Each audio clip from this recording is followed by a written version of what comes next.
Assalamualaikum warahmatullahi wabarakatuh. Waalaikumsalam warahmatullahi wabarakatuh. Selamat sore anak-anak, gimana? Sehat, aku prima. Sudah lemas untuk sore ini? Lemas ya? Oke. MBG berhenti pak. Berhenti. Oke, ini pertemuan terakhir pada materi Garuda. Jadi kita coba di sini tuh review dan evaluasi Garuda. Nah, kita langsung next kita absen dulu ya. Oke, kita absen dari pertama itu Malikul, Hadir pak. kedua Rehan, Hadir pak. Rekol, Hadir. Abiu, Sakit. Narisa, Hadir. Siti Dita, Tidak bolos, bolos, mana tuh bolos? Tidak tahu pak. Tahu pak. Oke, sebelumnya kalian masih ingat nggak materi sebelumnya? Gangguan ya Pak? Gangguan pada Garuda. Nah, di sini kita akan membahas keseluruhan, teman ya kita review aja di sini karena minggu depan kalian UAS kan? Iya pak. UAS kan? Ya udah.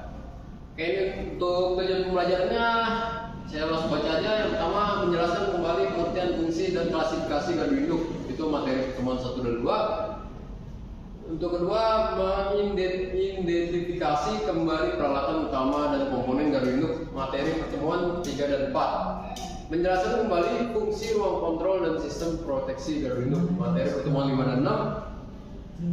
Kemudian menjelaskan kembali prosedur pemeliharaan dan jenis-jenis gangguan gardu induk. Materi pertemuan 7 sampai 8. Lalu berpartisipasi aktif dan diskusi kelompok. Oke.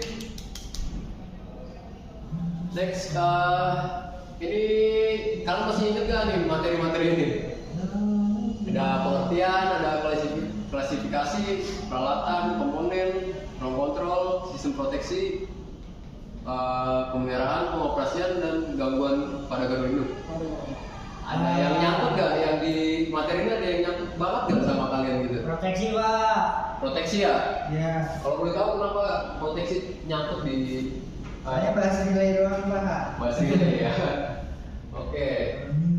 Untuk klasifikasi GI mungkin tahu apa bedanya GI dan GIS? AIS dan GIS?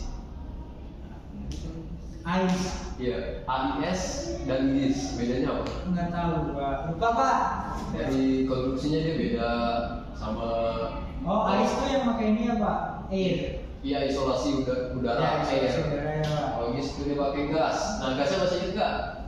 Biasanya pakai SF6. Pakai F6, gas Pak. SF6. Oke. Mungkin ada yang ingin tanyain ini? Ya, relaynya apa? Mungkin kalian ada yang lupa gitu. Ini pak, mungkin bisa dijelasin ulang terkait peralatannya pak. Oke, untuk peralatannya. Untuk peralatan utama di gardu induk itu namanya switchyard. Di switchyard untuk di komponen utamanya adalah trafo, kemudian ada circuit breaker, ada disconnecting switch atau saklar raksasa ya. Kemudian ada lightning arrestor, kemudian ada current trafo, ada PT atau potential trafo itu tegangan, trafo tegangan. Kemudian ada bus bar, lalu ada apa ya? Ada acting switch, mungkin itu yang komponen utama di gardu induk. Nah, kita masuk ke ini ya review pertemuan pertama itu pengertian dan fungsi GI.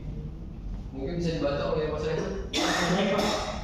Pengertian dan fungsi GI. Gardu induk adalah bagian dari sistem tenaga listrik yang berfungsi untuk menerima, mengubah, dan menyalurkan energi listrik dari pembangkit menuju jaringan distribusi.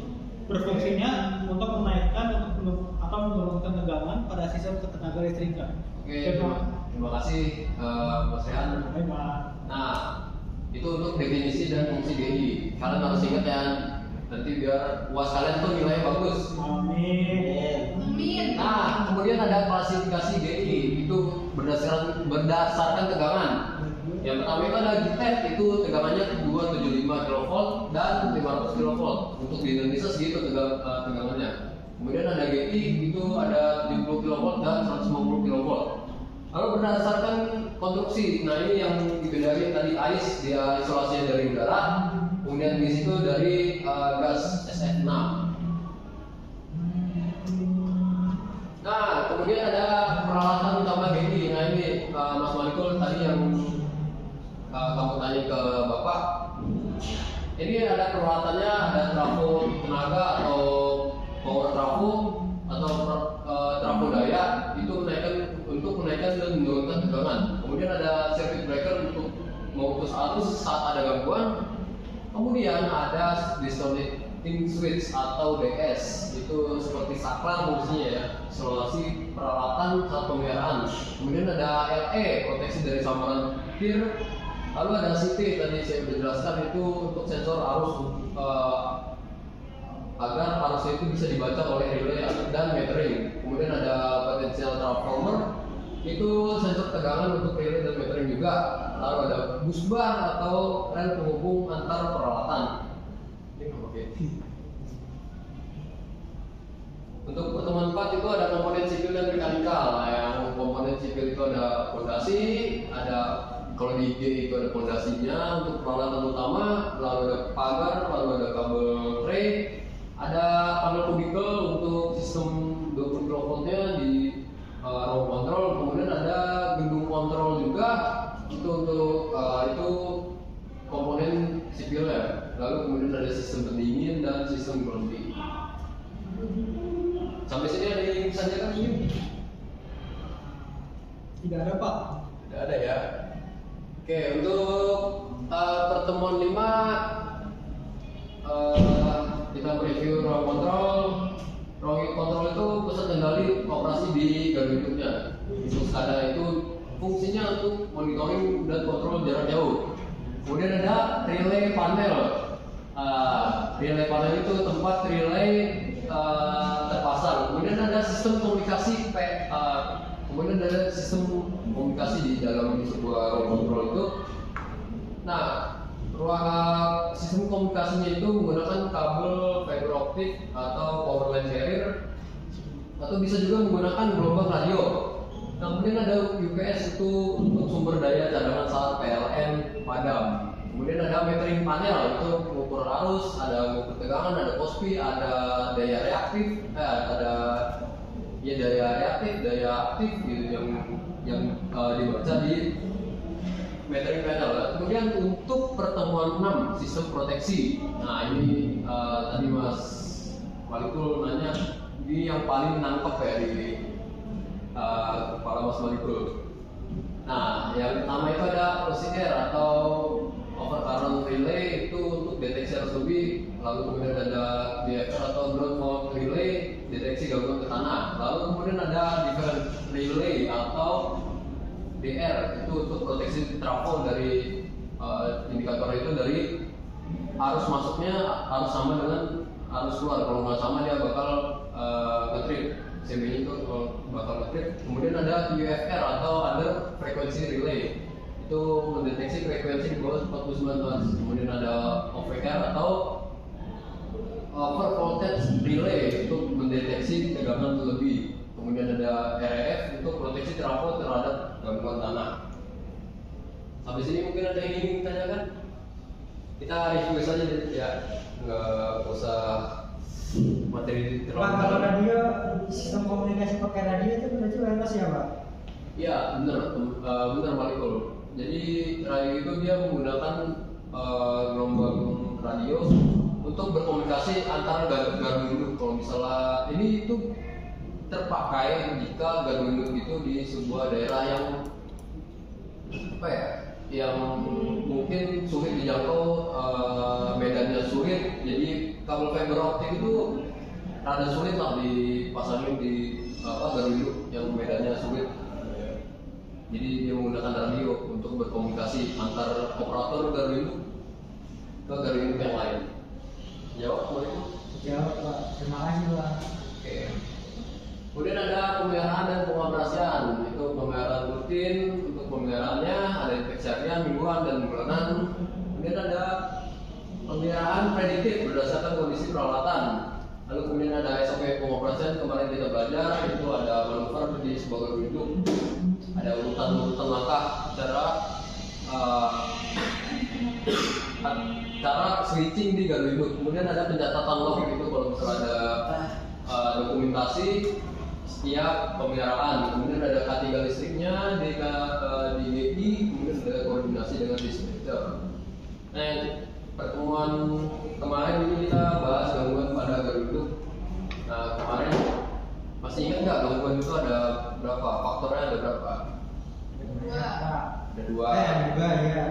100 buat Marisa. Tepuk tangan ya. Nah, yang pertama itu ada gangguan internal, ada itu dia disebabkan oleh dari itu sendiri, kayak amun singkat, ada gangguan ada overload. Kemudian ada gangguan eksternal dari luar GI, seperti ya contohnya itu sambaran petir, pontuang atau gunakan oksida. Untuk penanganan awalnya kalau ini CB lapor dispatcher, lalu kemudian cek visual. Oke, sampai sini ada yang ingin ditanyakan? Sampai sini ada yang ingin ditanyakan? Mas Rian mungkin ada yang ingin ditanyakan, ada yang kurang jelas? Pak, nanti ulangannya gimana, Pak? Nanti ulangannya kalian ada UAS. Google Form aja, Pak. Enggak online, pokoknya kalian offline deh. Kalian kerjaan di kertas, ntar bilang ada pokoknya 40 soal. Ada kisi-kisinya nggak, Pak? Kisi-kisi ada, ntar dikasih ntar semuanya. Di classroom ya, Pak? Iya, Google Classroom. Nah, Mas Rian tadi nanyain apa? Apa untuk pemeliharaan rutin itu kayak inspeksi harian mingguan itu pemeliharaannya kayak seperti apa ya, Pak? Nah, contohnya itu kayak ngecek minyak trafo ya. Minyak trafo kan bisa habis. Kalau minyak trafo habis, otomatis trafo itu bisa overheat atau suhu berlebih. Nah, untuk impact itu salah satu contohnya. Jadi kalau nggak salah kalau cek minyak trafo itu per bulan. Itu salah satu contoh pemeliharaan rutin. Begitu. Oh, Pak. Lagi yang ingin tanya? Tidak ada, Pak. Jadi dia setiap harian tuh, setiap harian tuh ada dicek apanya, misalnya isolatornya dari komponen, dicek isolatornya, lalu ada kebocoran gas itu ada tuh dicek-cekin dulu. Untuk waktunya ada bisa harian, seminggu dan bulanan.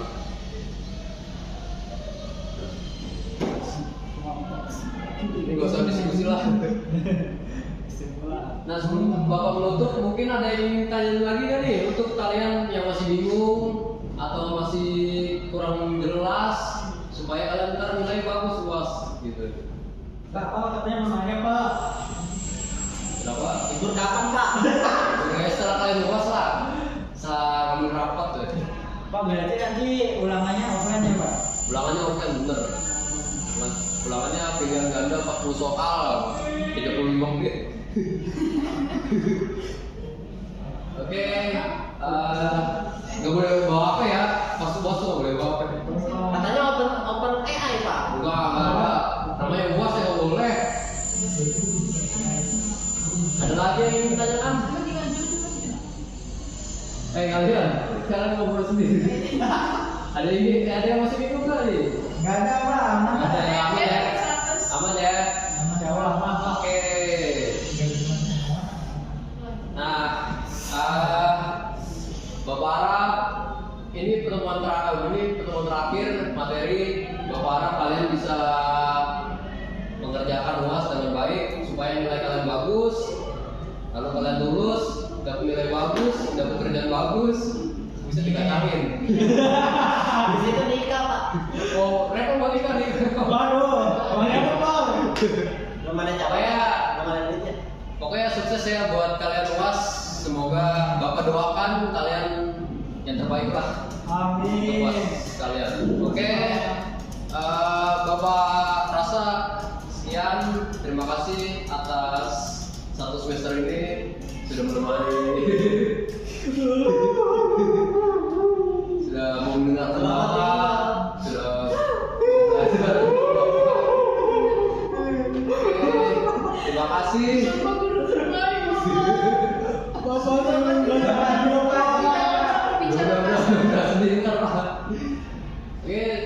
Bapak rasa cukup. Kurang lebih mohon maaf. Wassalamualaikum warahmatullahi wabarakatuh. Selamat berjuang.